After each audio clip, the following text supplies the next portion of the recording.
Some of the other things that contribute to an unhealthy mind of mental illness are what I call fears or phobias.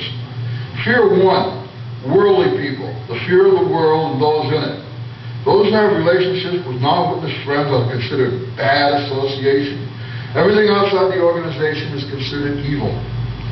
Fear two, right within the organization, close relationships. Close relationships are secretly feared. People are afraid to get close to one another, but no further. Fear that this friend may go to the elders and disclose something that was said in confidence. I'm sure we've all experienced that. Fear of Satan and demons. Everything outside the Watchtower organization is demonized. Jehovah's Witnesses see demons and things that simply do not exist. Just say the word to some Jehovah's Witnesses, demonism, and you see them.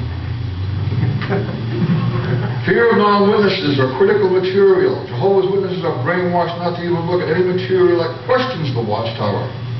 That's fear 4. Fear 5. Fear of doubt. If you have doubt, keep it to yourself. You can never express them or else. You know that.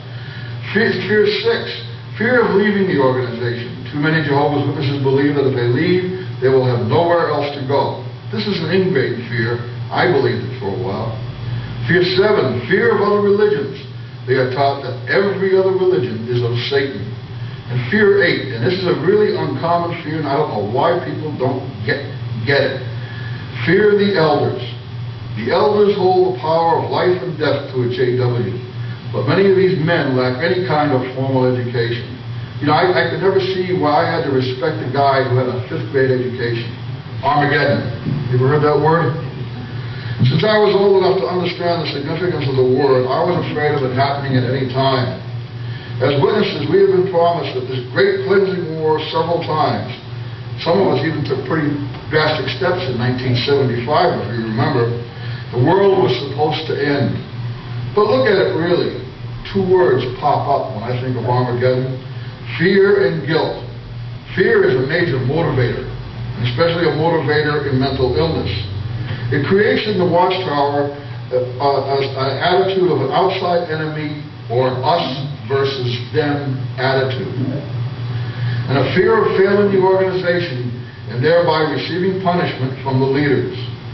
The guilt trip is the blood guilt aspect. If we don't get out there and tell enough people about this war of Armageddon, we're going to be blood guilty for their deaths at Armageddon.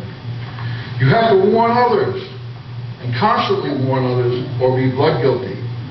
These 2 aspects can cause anxiety, a mental illness, depression, a mental illness, sleeplessness, which can lead to other physical ailments besides mental illness, mood swings, and possible substance abuse.